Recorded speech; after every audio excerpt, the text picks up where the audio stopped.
Welcome to my channel SK knowledge class. दोस्तों, आज के इस वीडियो में आपको समांतर श्रेणी चैप्टर का सवाल बताऊंगा, तो वीडियो को पूरा लास्ट तक देखिएगा। मॉडल पेपर का सवाल है। सवाल कर रहा है किसी समांतर श्रेणी का 17वां पद उसके 10वें पद से 14 अधिक है, इसका सार्वंतर ज्ञात करें। ठीक है ना। क्या कह रहा है कि किसी समांतर श्रेणी का 17वां पद जो है उसके 10वें पद से 14 अधिक है, सार्वंतर निकालना है, यानी कि डी मालूम करना है। इस तरह के सवाल में अगर आपको पहले से सार्वंतर और प्रथम पद मालूम नहीं हो तो उसमें मानना पड़ता है। ठीक है ना। क्या करना पड़ता है? मानना पड़ता है। मानेंगे, ठीक ना। लिखेंगे माना, ध्यान से देखिएगा। माना माना माना समांतर श्रेणी का समांतर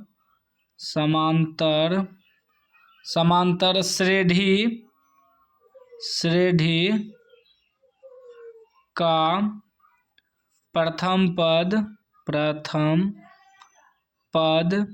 ए तथा सार्वअंतर डी है। ठीक ना। मान लेंगे माना समांतर श्रेणी का प्रथम पद ए तथा सार्वंतर डी है। आप सभी को पता होगा समांतर श्रेणी में प्रथम पद को ए से सूचित करते हैं और सार्वंतर को डी से सूचित करते हैं। मान लेना है पहले आपको। ठीक है ना। ये डी है। क्या है? डी है। ठीक है ना। अब देखिए प्रश्न से हमें क्या कह रहा है कि किसी समांतर श्रेणी का 17वां पद, पहले देखिए 17वां पद लिखना है। 17वां पद आपका क्या हो जाएगा? ए प्लस 16D, इसको 17वां पद कहेंगे। कैसे? देखिए किसी भी, जैसे कि देखिए इस 16 ए प्लस 16D लिखे तो ये 17वां पद हुआ, क्योंकि 16D और उसके बाद एगो ई पद 16 एक 17 पद हुआ। किसी भी समांतर श्रेणी को अगर हम बनाते हैं तो क्या लिखते हैं? ए प्लस डी। ठीक। फिर क्या लिखते हैं? अगर दूसरा पद निकालना है तो देखिए प्रथम पद पहले आपका ए हो गया, उसके बाद ये दूसरा पद हो गया ए प्लस डी, उसके बाद तीसरा पद निकालेंगे तो ए प्लस 3D लिखेंगे, नहीं 2D लिखेंगे। फिर तीसरा पद, चौथा पद निकालेंगे तो ए प्लस 3D लिखेंगे। इस प्रकार लिखते हैं ना पद निकालने के लिए।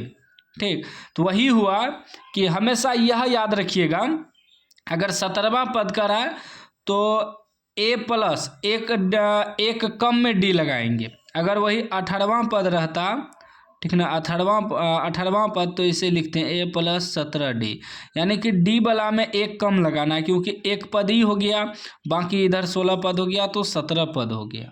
ठीक है ना। वही अगर 20 पद रहता, 20वां पद यहाँ लिखा हुआ 20वां पद, तो इसको लिखते हैं ए प्लस 19D, क्योंकि एगो ई पद हो गया, 19 गो ई हो गया, 19 एक 20 पद हो गया। तो इस प्रकार लिखेंगे उसको 17वां पद, तो ए प्लस 16D।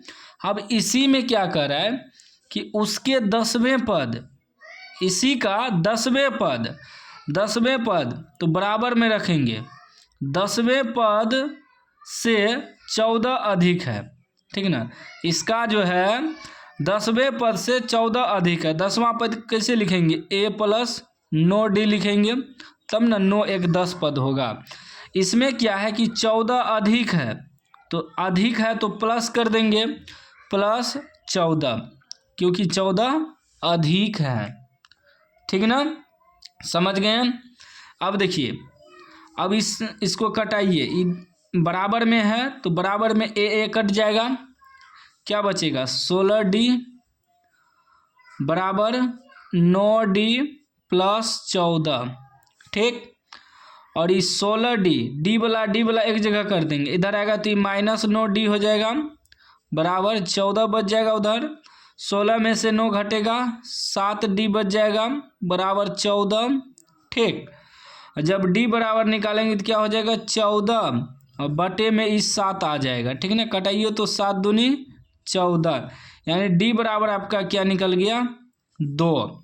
तो 2 जो डी निकल गया, अब वो यही ना हमें कह रहा था कि सार्व अंतर निकालने के लिए सार्व अंतर ज्ञात करें, तो सार्व अंतर को हम लोग डी माने हैं, तो लिख देंगे यहाँ अतः